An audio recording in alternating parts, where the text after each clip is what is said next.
Maybe you remember stories like the crazy sailor Captain Wolverine, the Black Fury twins, the Captain from Hell, or what was said about Commando X, soldiers who, even after Calderon's 6-year term ended, decided to stay in this. To keep chasing cartels, to keep fighting a war that officially no longer existed. People who hated organized crime, people who had a grudge against it and weren't planning to just let it go.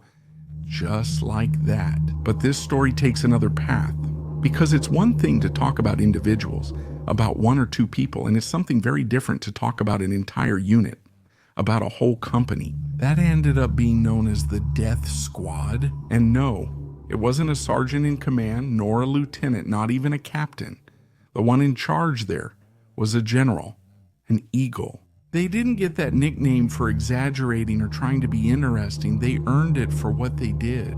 It was a unit that operated with official weapons, army vehicles, and information that came straight from intelligence. Everything was in order, on paper. Everything seemed normal from the outside, but it wasn't always used the way it was supposed to be used. The story you're about to hear was sent by a follower of the channel, someone who was there, who experienced it firsthand, and who still carries it with him to this day. I come from a family of military men. All of them had served in one way or another, but the one who was always my role model was my father.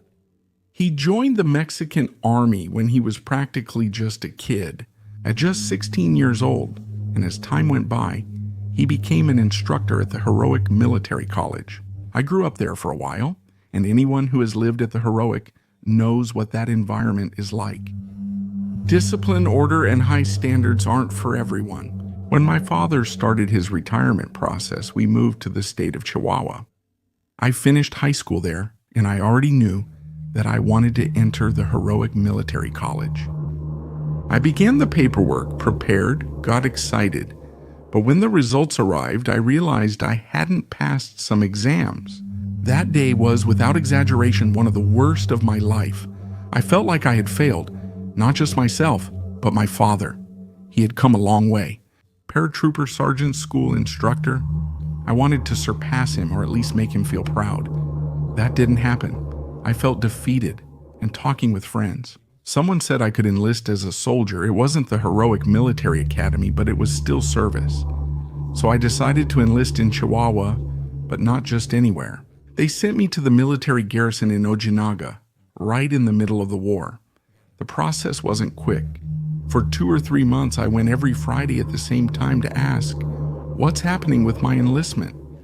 The guard on duty knew me so well that he stopped asking for my identification until one day they told me it was ready.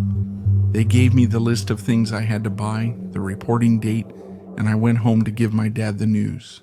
Did he feel proud? Yes, but I also saw the worry in his eyes. It was during Calderon's 6-year term, and things were at their peak. When they told me which company I was going to, who would be my sergeant, my corporal, almost immediately they ordered us to get ready for a ceremony. That's where I saw General Moreno for the first time. He spoke about honor, about fighting organized crime, about serving the country. I believed him. The reality check came later. When we began going out, we entered neighborhoods where people would ask us where they were and then tell us themselves. People from Juarez would break into the homes of people who had nothing to do with it. They would steal vehicles from women, seeing families destroyed, people who had nothing and still lost everything. That's when I felt real anger for the first time. One night on patrol, I first saw bodies on bridges, messages, and threats, things you never forget. A few days later, the commander gave us possible La Linea safe house locations. The first time we raided one was in Mazalimpio. There were 22 people inside of all ages. The youngest was okay. The kid couldn't even grow a mustache. By General Moreno's orders, they took everyone to military facilities. I thought we were doing the right thing, but that's where what they never told me began. During training, the order was to get information. The whole company participated for 8 or 9 hours. The methods included wetting the cables, shouting. Many broke down from fear. Some were beaten. I saw several who no longer responded. After more than 12 hours, the general came back and gave the order to load them into the vehicle still. And they took them to a ranch. There, I understood that it wasn't the first time there. Secretly, on the way back, I would see the families looking for them, putting up missing person posters. On the news, I saw an Amber Alert for Del Moro Younger, and meanwhile, police setting up checkpoints on the highways, as if one day they would actually inspect a military vehicle. Gradually, I noticed odd orders and strange movements until I realized the worst. We were working for people from Sinaloa. We would go into towns infested with criminals, drag them out of their homes in front of their families. Then you would see those same families protesting, saying that the army had taken them away, and they were right. One day, the general gave a direct order to hand those people over to the Sinaloa people without any hesitation. They used us to eliminate their rivals. Some members refused, others hesitated, several were arrested for insubordination, others were sent to the front lines, and in the worst cases, they were sent to meet St. Peter. Many deserted, and others, I never heard from them again. I held on as long as I could, but when December came and I had to report again, I decided not to. I preferred desertion because there are things you carry with you forever, and that's one of them.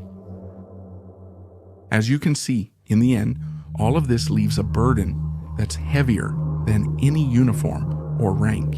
You join thinking things are clear, there are orders, there are hierarchies, there's a well-defined good and evil. But once you're inside, you realize it's not always like that.